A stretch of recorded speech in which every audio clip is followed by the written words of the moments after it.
Perkenalkan, nama saya Irene Anjeli Ubalamawita dari kelas Farmasi B semester 1. Baik, pada kesempatan kali ini saya akan menjelaskan tentang praktikum kimia farmasi dasar, yaitu titrasi asidimetri. Baik, untuk yang pertama, pengertian dari titrasi asidimetri.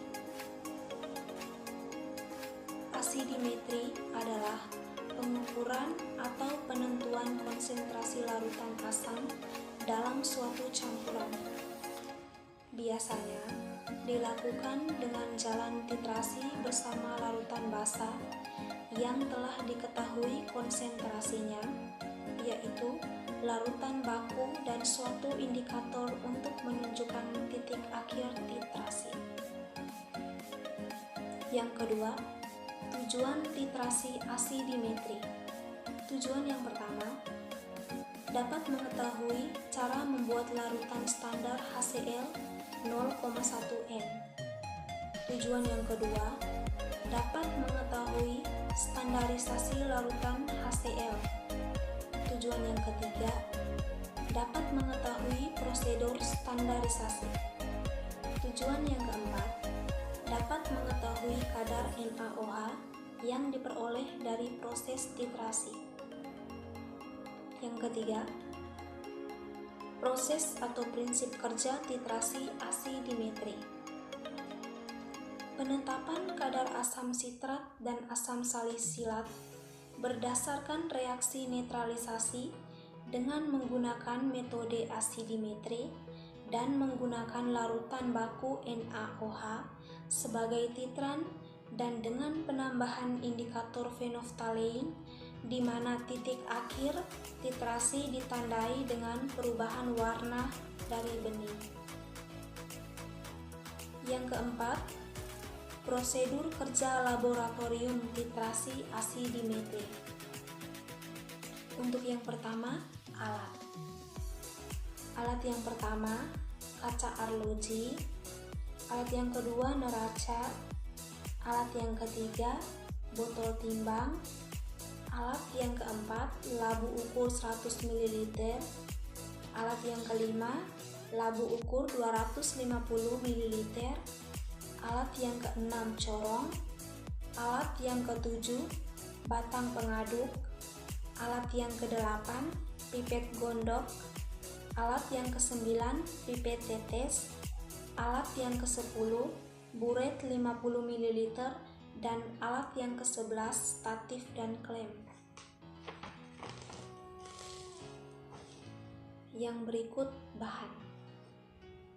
Untuk bahan yang pertama yaitu HCl pekat, bahan yang kedua Aquades, bahan yang ketiga Na2B407 10H20, bahan yang keempat indikator MM, dan bahan yang kelima NaOH.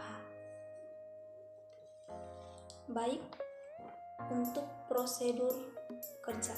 Yang berikutnya prosedur kerja. Prosedur kerja yang pertama, membuat larutan standar HCl.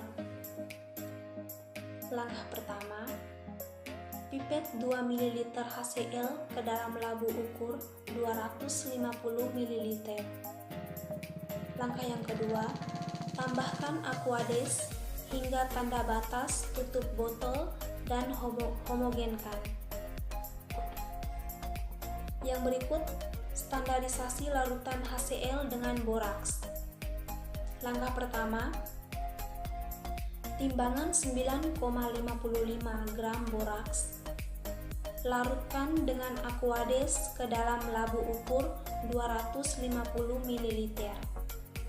Yang kedua, pipet 25 ml larutan boraks ke dalam Erlenmeyer. Yang ketiga, tambahkan 2 tetes indikator MM, titrasi dengan HCl hingga warna menjadi merah muda. Yang berikut, penetapan kadar NaOH. Langkah yang pertama, ditimbang 0,01 gram kristal NaOH dilarutkan dengan Aquades ke dalam labu takar 100 ml. Yang kedua, pipet 10 ml larutan NaOH ke dalam Erlenmeyer. Langkah yang ketiga, tambahkan 2 tetes indikator titrasi dengan HCl hingga warna menjadi merah muda. Baik, yang berikut hasil dan pembahasan. Untuk tabel yang pertama yaitu tabel standarisasi HCl. Volume HCl 13,75, 13,15, 13,35. Rata-rata 13,41 ml. Untuk tabel yang berikut, tabel penetapan konsentrasi NaOH. Volume HCl 3,10 ml, 3,55 ml, 3,60 ml. Untuk rata-ratanya 3,41 ml.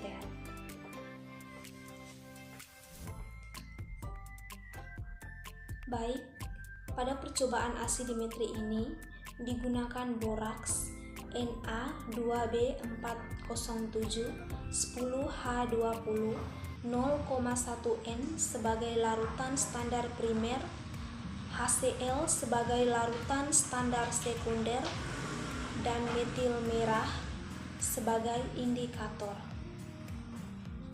Sampel yang akan ditentukan konsentrasi atau kadarnya adalah senyawa basa kuat, yaitu natrium hidroksida atau soda kaustik atau NaOH. Percobaan dimulai dari pembuatan larutan HCl dengan cara memipet larutan HCl pekat sebanyak 2 ml, kemudian memasukkan larutan pekat tersebut ke dalam labu ukur 250 ml. Larutan HCl pekat yang telah ada dalam labu ukur kemudian ditambahkan Aquades hingga tanda batas labu larutan kemudian dikocok agar menjadi homogen. Selain pembuatan larutan standar HCl, juga dilakukan pembuatan larutan standar boraks yang berfungsi sebagai larutan standar primer. Hal ini bertujuan untuk menentukan konsentrasi dari larutan standar HCl. Prosedur standarisasi menggunakan metode titrasi. Larutan boraks yang telah dibuat dimasukkan sebanyak 25 ml ke dalam Erlenmeyer. Kemudian ditambahkan 2 tetes indikator metil merah dan dititrasi dengan HCl. Proses titrasi dilakukan sebanyak 3 kali untuk mengurangi kesalahan dalam pengukuran serta mendapatkan nilai yang lebih akurat. Volume rata-rata HCl diperoleh sebanyak 13,41 ml.